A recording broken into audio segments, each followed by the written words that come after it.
Nokutoti isu kana tiripo pano tiri kutoprotecta imi. Pasina isu hapana imi. Pasina imi hapana imi. Ndivatawa nembiri yekuti hamugoni kurispekta mabasa evamwe vanhu. Imi. Mabasa anani? Mabasa edu iwaya. Vapi? Isu. Vapi? Isu hanzi mamugwanisi kuti anango zvakanaka mabasa awo. Asi kuti nekuda kwei. Watorwa neIndia. Hapana wana mutoro nezvakanaka. Kanyoka imimi.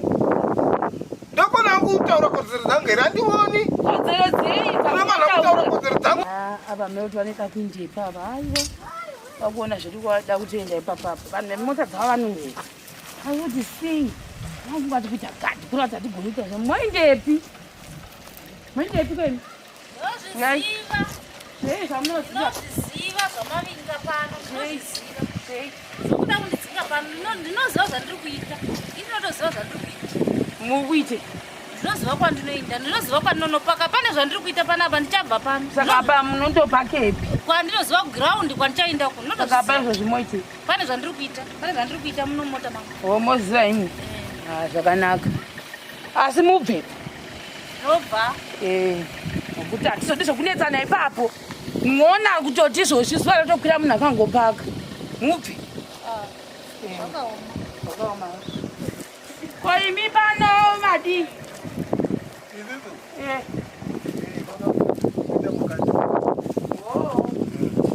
Ko ivo unoita kuti vadii? Saka vakakulinda veki. Tazwa kuti unani ungangogari vanhu vakuti. Ndina mai avarapa. Vakakuziya voka. Ndati pangu agona kurashika. Kurashika kuya pano. Iwe zera rako ndinoziva. Ndina ndakabata ruoko ava vaoni. Saka imi mauya kuzoti. Ndativaperekedza. Kusvikepi? Mumbobvepi? Papi?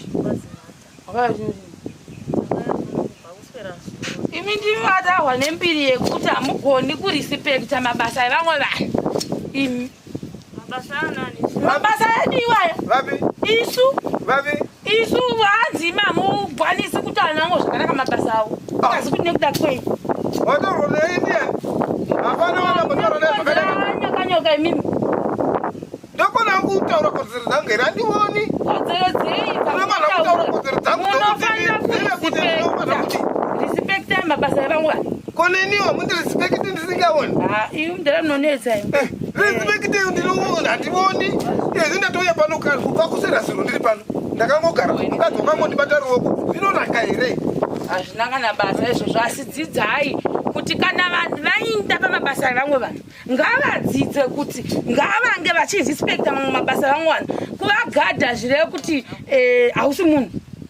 Ndotoriwo munhu pandiri asi makakoniwa kana kuekera kurispekta vamwe vanhu. Respektai mamwe mabasa evamwe vanhu. Haana kana kundigamuchira indakasvika ndichigara pasi ndichida kuti ndigare pasi kuti ndigomirira raini. Iye haana kana ndichingoda kunogara pasi wakatora unondipopotera ndaita sei? Asi baba tidangoudzana kuti kana maenda kunzvimbo dzevamwe vanhu respektai vanhu vo basa ramunoita kwenyu harisiro basa rinoitwa pano. Nokutoti isu kana tiripo pano tiri kutoprotecta imi. Pasina isu hapana imi. Pasina imi hapana imi. Chete zvokungoti mamusipo pakati chitaura. Anomanyatsa kuzvinzwira mega mamuzokudhishwa munhu anga achitaura zvaanoda. Baba tangotokuta kumazvingwa zvakataura. Dzidzai kurispekta mamwe mabasa evamwe vanhu. Vanouya zvezvimanesi mopinda mukati umu asi musada kuzotaurisa kana masvika pamabasa evamwe vanhu. Handiti?